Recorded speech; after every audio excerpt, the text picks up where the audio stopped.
បាទចឹងជាដំបូងខ្ញុំសូមជម្រាបសួរលោកគ្រូខ្ញុំឈ្មោះគ្រូសុខសុវត្ថិថ្ងៃនេះខ្ញុំនឹងមកធ្វើការ record បន្តអំពីការងារទី2គឺចូលមកដល់ការងារទី3ដែលយើងធ្វើអំពី configuration ជាមួយនឹងបច្ចេក configuration ទៅលើបច្ចេក flash ជាមួយនឹង NGX ដែលយើងធ្វើនៅលើ AWS បាទចឹងជាដំបូងខ្ញុំសូមធ្វើការ launch instance ចឹងយើងនៅតែប្រើប្រាស់ទៅលើ EC2 server ដដែលចឹងដំបូងខ្ញុំធ្វើការ launch instance ខ្ញុំឬក៏ធ្វើការបង្កើត instance ថ្មីមួយទៀតចឹងចុចមកតោះមកដាក់ឈ្មោះវាដាក់ថាសវ័ត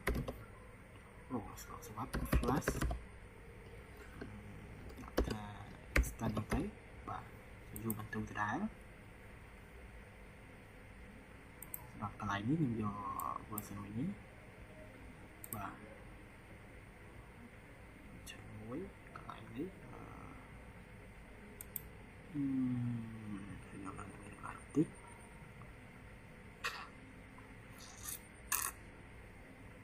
នឹងដែរចាស់បាទតមកកន្លែងនេះខ្ញុំធ្វើការ create នៅ key pair ថ្មីចុចកន្លែងនេះមកចុចថា create ខ្ញុំដាក់ឈ្មោះវាសិនខ្ញុំដាក់ថា flash key ខ្ញុំធ្វើការ create មកបាទមកកន្លែងនេះខ្ញុំធ្វើការ allow ទាំងអស់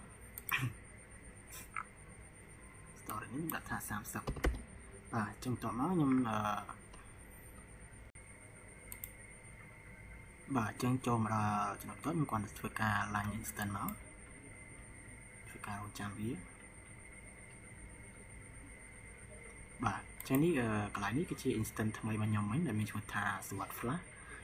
instance ដែលខ្ញុំប្រើប្រាស់វាសម្រាប់ hosting ទៅលើ Flash បច្ចេករបស់ខ្ញុំជាមួយនឹង NGX បាទអញ្ចឹងគឺនេះគឺជា instance របស់ខ្ញុំគឺវាកំពុង running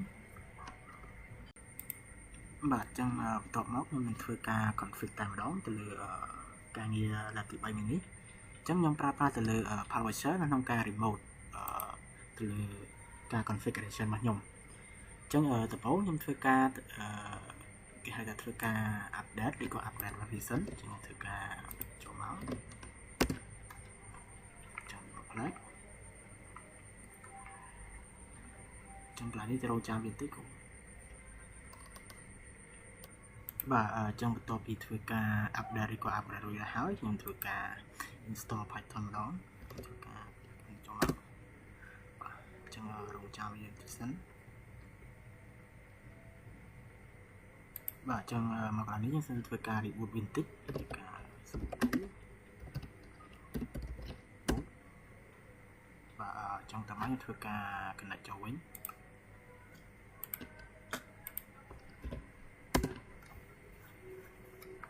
ចាំវាមកផ្លែ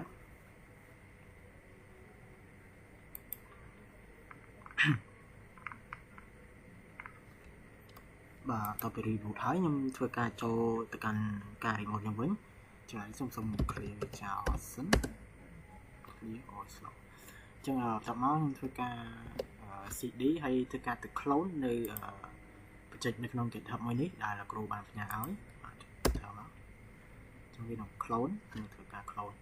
ចឹងបន្ទាប់ពី clone ហើយបាទចឹងបន្ទាប់ពី clone ហើយខ្ញុំធ្វើការទៅ create នៅ environment ហើយក៏ទៅ install នៅ dependency ខ្លះដើម្បីធ្វើការហោះបច្ចេកទាំងនេះនេះចឹង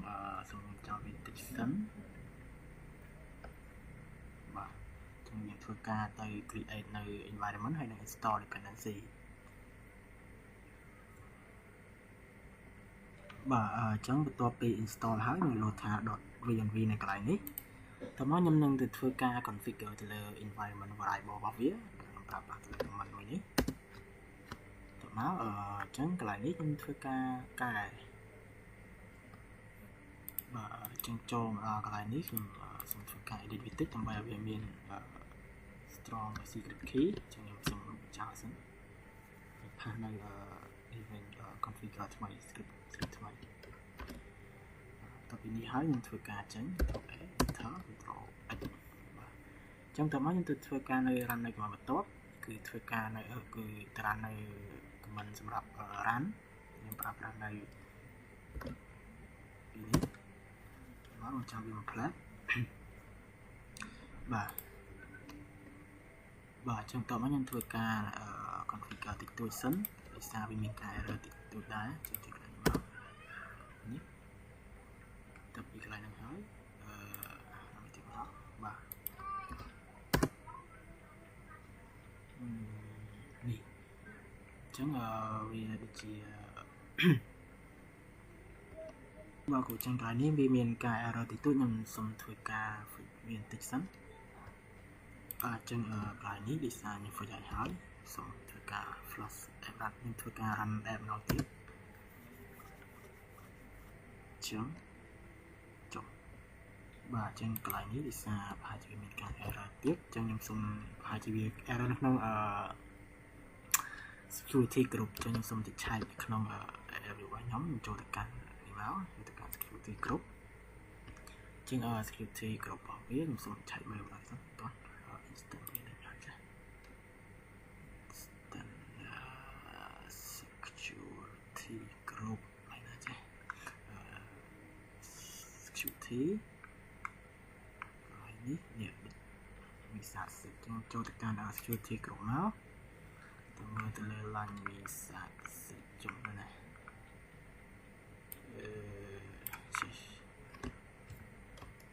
จังเลยลันมีสารสิทธิ์ไว้นี้ได้จิตบรรยมจังโจไลแล้วโจเอดินี้จังกลายนี้ยังถือการในรูทำไมcái lại custom นี้ยังเอาแต่การcustom TCP นี้แบบ port ยังได้แต่ port ไปป้อนให้ซอนี้ยังมีหน่วย IP แบบจังตัวมันยังเซลล์รูเวียให้ยังช่วยการ refresh ใน browser มวย record refresh อะไรมันเนาะbà chẳng tôi bị cái lại năng hái nhưng xả từ còn một tiếp cho tất cả như dương quýnh lại còn mình dương quýnh mà lại người ta chưa và chẳng hai chỉ mình nhưng bạn phải hỏi hái chẳng những dùng cầu từ một tiếp chẳng cái lại nó cho tất cả còn một tiếp từ các nơi script muối có cho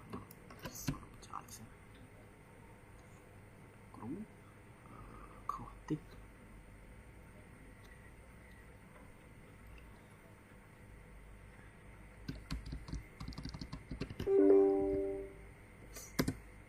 đó là password cho máu tập password cho máu thôi ca sẽ tốt và tập nó nhưng thôi ca tại enable nó bị tại enable này system control vào phía command chúng ta bị active running bạn bị hỏi và tôi bán thử cả nano một tiếp thử cả bằng cả nơi file script một tiếp cả tôi bán những thử cả sẽ tốt sẽ tục hỏi nhưng từ thuê ca enable site thành năng remove nơi default vào phía chẳng lại đấy trongตัวปีดาวหายตัวมันยังติดเพื่อการconfigure อันจะให้ restart อันจะตรงไหนจังไรยังติดการจังไรนี้เวลาหนึ่งหายติดการ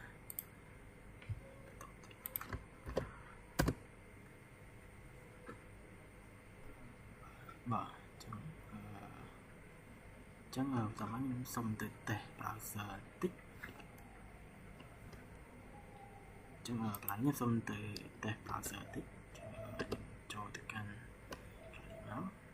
bởi vì thà đi vào nhóm cho giải tích HTTP mà rồi mũi PIP chẳng cả như phải thà HTTP tôi bị nhóm pha trong đó bắt đầu tới chẳng cả bị error chẳng trênแบบนี้ไม่ได้ทาอันจะจังเวียยังบาน ពុះឡើងហើយតែអត់ទាន់វាអត់ទាន់ស្គាល់នៅUnicron ចឹងកន្លែងUnicron socket ចឹងកន្លែងនេះខ្ញុំសូមធ្វើការ config បន្តទៀតចូលកាន់កន្លែងនេះវិញចូលមកកាន់remote វិញស៊ូទៅកាន់កន្លែងនេះមួយសុំតិចបាទដូចជាអីទេ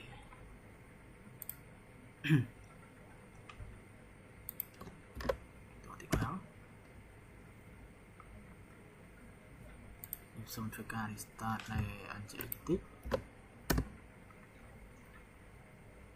ហើយតទៅ restart ហើយខ្ញុំ run command តទៀតមក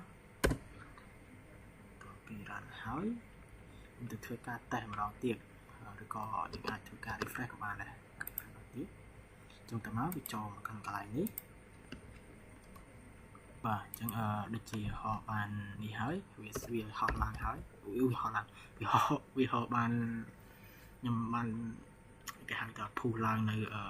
flash បច្ចេករបស់យើងហើយចឹងដាក់ចូល admin មកហើយsign in ចុះខុសadmin